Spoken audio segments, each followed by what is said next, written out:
Second scripture lesson is taken from Matthew's Gospel. We're going to stay in Matthew's Gospel here for a second week as we continue to consider the Psalm of the Good Shepherd, the 23rd Psalm. Say that first couple lines with me again. The Lord is my shepherd, I shall not want. He makes me lie down in green pastures. He leads me beside still waters.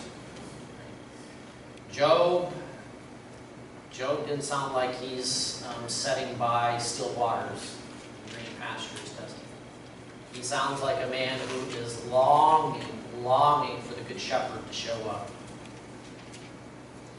Here are the words, here are the words, well, here and here, the words of the Good Shepherd. This is really the answer to Job's plea right here. At that time, Jesus said to his disciples, I praise you, Father, Lord of heaven and earth, because you have hidden these things from the wise and the learned, and revealed them to little children. Yes, Father, for this is what you were pleased to do. All things have been committed to me by my Father, and no one knows the Son except the Father, and no one knows the Father except the Son, and those to whom the Son chooses to reveal. And now comes the revealing. Come to me, all you who are weary and burdened, and I will give you rest. Take my yoke upon and learn from me, for I am gentle and humble in heart, and you will find rest for your souls. For my yoke is easy, and my burden is light. Lord Jesus, may your words lighten our burden this morning. May your words yoke us, connect us to you in such a way that we will be revived, rested for the journey ahead. In the name of Jesus we pray. Amen. So we continue our series here, Under the Care of the Good Shepherd. This summer series, thinking about the Good Shepherd of the sheep. And we're doing it by this theme of the Good Shepherd by thinking along the lines of Psalm 23. This beautiful shepherd song written by the shepherd King David. Written by David, who knows intimately what's involved with shepherding and being a shepherd, as well as being shepherded by the Lord, who indeed guides him as king over Israel. Peace and quiet in a noisy, nanosecond world. Our world is a noisy place, isn't it? Last week, Friday and Saturday, I took young adults who I've worked with the last 9 months in a program of spiritual formation and discernment of calling. We went for a final overnight to the Allegheny River. This is up near Brady's Bend. Linda and Richard would recognize this spot. Saturday morning we got up and went down by the river, this quiet, tranquil spot. It was quiet on the river, peaceful water, barely moving. And we had time just to be quiet. When's the last time you just sat quiet without me? We live in such a noisy world where we're geared to always have sound and noise going in our lives. A television on, a radio playing, cell phones that are always beeping at us and reminding us about something or alerting us now. You know, if you have a smartphone, that's a funny way to refer to functions, and it's smart. If you have a smartphone, you can select all of these different alerts. You know, it can alert you every time a Facebook post, you know, comes up, or this news item comes about, or, you know, so our lives are constantly bombarded with noise. And we move at such a fast speed. You know that this is my favorite definition of nanosecond. I had nanosecond in my mind as a very small unit of time, but this is the way one person defined it. It's that moment when that it takes for the person behind you at the traffic light to lay on his horn or her horn because the lights turn green and you haven't jumped to. You know, as if a nanosecond is going to make a difference in his or her day. But you know how much a nanosecond is? It's 1/billionth of a second, 10 to the 9th power. 1/billionth of a second, or to put it in perspective, 1 nanosecond is to 1 second as 1 second is to 31 3/4 years, 9 months. That's it. But that's how we have come to measure time in our day and age, in nanoseconds. You understand why our lives are so frenetic, so filled with activity, where we are constantly on the move, where we always feel like we have some place to be and we have to be there in a hurry. So the shepherd king says, he sings to us, he invites us to consider the Lord, who is the good shepherd, who makes us lie down in green pastures and leads us beside still waters. Rest. Rest, says the good shepherd. Rest. We're concerned, you see, we're concerned that in this hurried world about the same things that Job is concerned with. Here's what George MacDonald says in a sermon called The Voice of Job. He says this about Job. Job, I say, is the human being, a center to the sickening assaults of pain and the ghastly invasions of fear. These, at one time or another, I presume, threaten to overwhelm every man and woman, reveal him to himself as enslaved to the external. The world around us consumes us. And to stir him up to find some way out into the infinite, where alone he can rejoice in the liberty that belongs to his nature. What MacDonald is observing here in the story of Job is that Job is like us. Or better yet, every human being is like Job in this experience of the suffering, the pain, the frustrations of life that at some point in our lives will show up.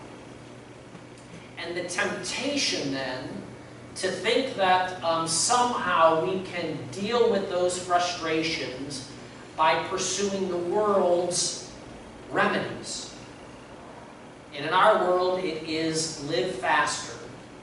Fill your life up with more stuff, things, activities, events, distractions to what we experience, the assault of pain and the ghastly invasions of fear. And what MacDonald is saying is that Job reveals that the deep longing that really we are experiencing is a longing for the Creator to give us rest. And so you know the story of Job. Job stands before God. He can't understand why he suffers so. His friends keep suggesting it's because he's sinned.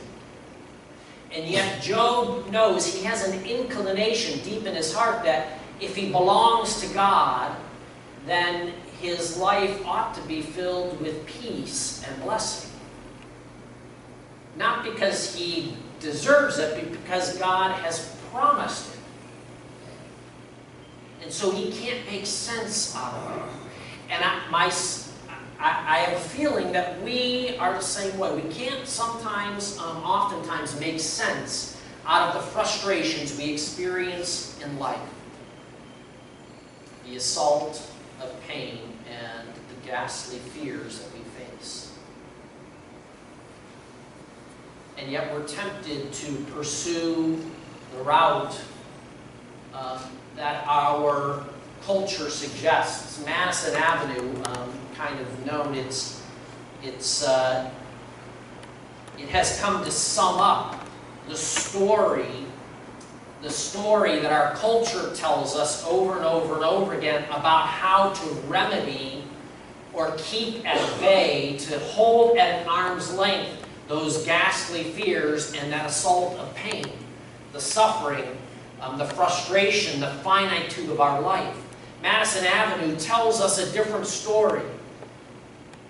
Buy things, own things, take control, be busy about making money for tomorrow. That's how you'll guarantee, that's how you will make certain that you'll be free in the end.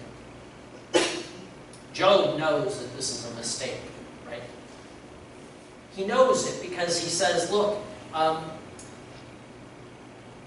at worst, let me be like the rich who have gone to their grave and their wealth didn't do them any good, but at least they rest from their suffering. Would it be that I could be like a stillborn child?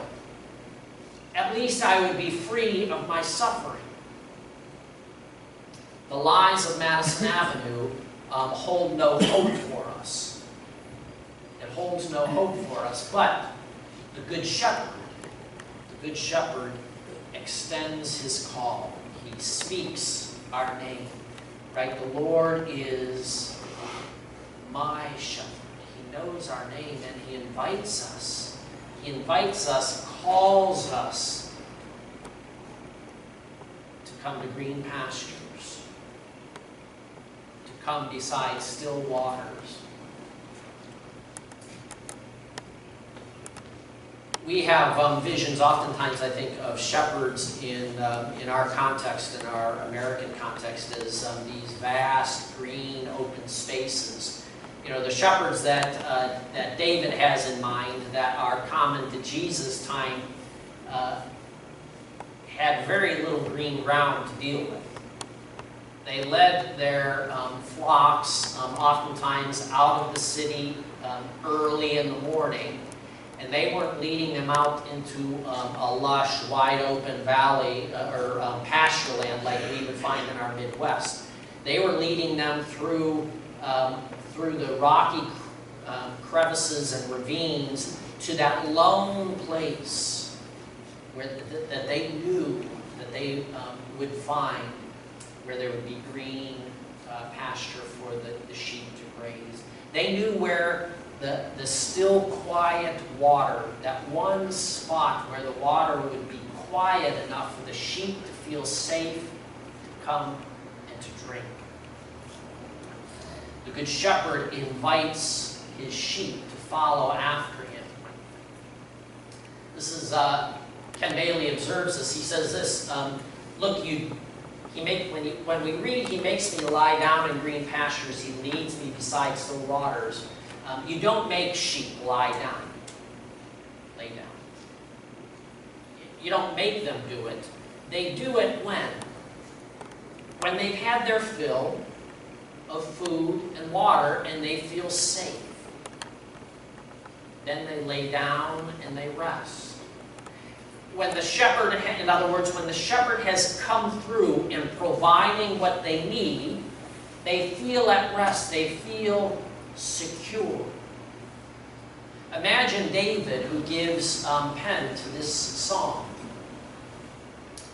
His life is not a peaceful, tranquil life, is it? Especially as he's writing this song. He might have known some peace and some restfulness as a shepherd with his flock out in the wilderness at times, when he wasn't staving off bears and lions, or leading them through those rocky crevices and ravines. But as a king, he hardly knows the meaning of tranquility. If our lives are crazy, so is his. It starts off with Goliath, a young boy battling the giant. It is a life that is filled with intrigue. Saul, the king at the time, who knows that David is marked to be the next king, This is the father of his best friend Jonathan, Saul, the king, Jonathan the son. And Saul, this manic personality who at one time wants David to play his harp. He loves David, and the next time he's thrown his spear at him. You think David doesn't understand the craziness of life, the ups and downs of life that we experience. Constantly on the move, constantly doing battle, constantly dealing with the mistakes that he's made, adultery, murder. This is no walk in the park kind of guy who just sits around in tranquility playing his harp. David's life, like ours, is filled with commotion and challenges, frustrations, regrets about the past, uncertainty about the future. And he knows, he understands what it means all the more that the Lord would be our shepherd who wants to give us rest from all of that, who invites us, who calls us to follow him to the green pastures, to the still waters where we can have our fill and lay down and rest in quiet, in peace, and in security. This is Jesus' invitation. My yoke is easy. Y-O-K, not Y-O-L-K. My yoke is easy. My burden is light. Jesus is talking to his disciples about learning from him. Oftentimes, the rabbis would suggest that you would yoke yourself to the law, to the Mosaic law. The law was your yoke, and it kept you on the right path. And Jesus is contending that the way that the Pharisees and the teachers of the law have used the law as a yoke, it's become a burden. Do this, don't do this. This constant, incessant inspection of lives. Have you been faithful enough? Have you been obedient enough? Have you done enough in order to gain your rest? Jesus says, my yoke is light. My burden is light. The yoke is easy. If you yoke yourself to me, you'll find rest. Why? Because, in part, because Jesus fulfills the law. Jesus embodies the law. Jesus does what we cannot do. He is the faithful, obedient Son, and he invites us to simply share in his accomplishments. This is how he feeds us. This is the green pasture to which he invites us. Come and eat at my table. Receive of my life, that you might be filled and be at rest. Come, my sheep, and I'll lead you to those places of quiet and rest. This is Jesus' invitation.